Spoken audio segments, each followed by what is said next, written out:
Yeah.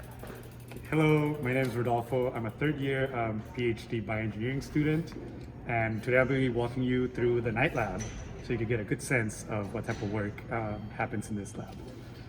The lab is located in the Biomedical Research Facility 2, and luckily for us, we're comfortably in the first floor, so we don't have to deal with stairs every day.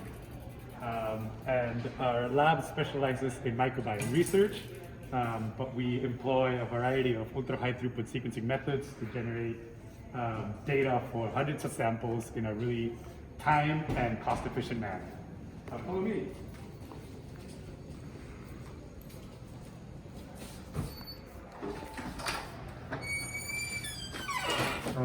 And prior to this pandemic, our main sample type of choice was stool samples.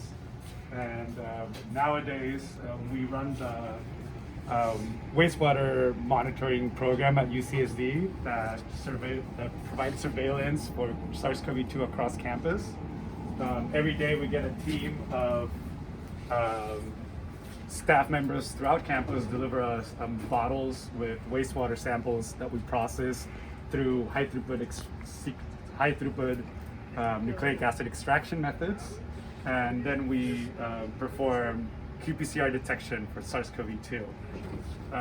We also routinely handle a lot of stool swabs in our efforts to get a better understanding of how the human gut microbiome have an impact on many aspects of health and disease.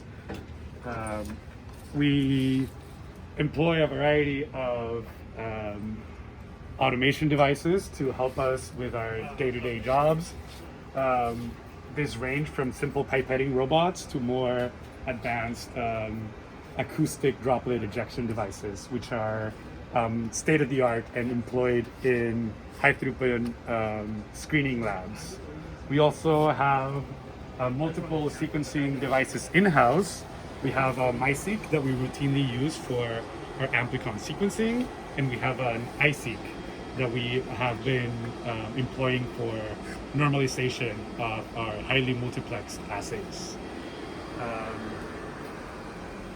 Our lab space spans multiple bays in this collaborative biomedical research facility.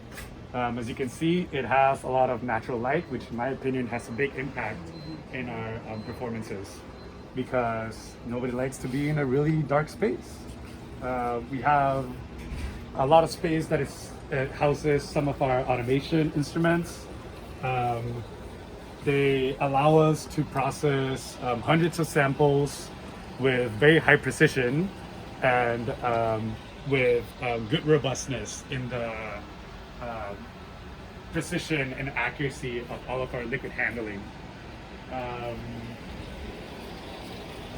Here you can see a cart with the variety of bottles that contain wastewater collected from auto samplers throughout campus. You can learn more about this program by visiting the Return to Learn resources online. You should be able to find wastewater monitoring and dashboards that could inform you as to what this program entails. These are another set of automation instruments that are employed in the lab. We are not, you could say that collaborating with robots really allows the researcher to focus more on the research questions and not on the research tasks of moving liquids around. Lastly, I will show you one of our last spaces, which is currently being occupied by some of the staff plating some of the wastewater. And we'll just say hi, hopefully we won't distract her too much.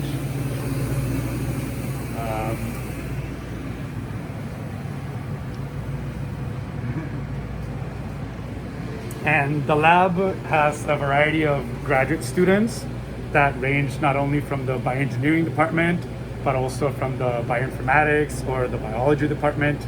So you get a very good collaborative sense with a variety of skill sets that are at your disposal. Also, today we mostly showcase the wet lab portion of the lab, but being a sequencing focused research lab, we have a very extensive computational side of the lab too. However, due to the pandemic, most of those staff members are working from home. So unfortunately, I wouldn't be able to introduce you to any of them. But yeah, hopefully you enjoyed this tour. And if you have more questions, don't doubt to shoot us some messages. This is the Night Lab from UCSD.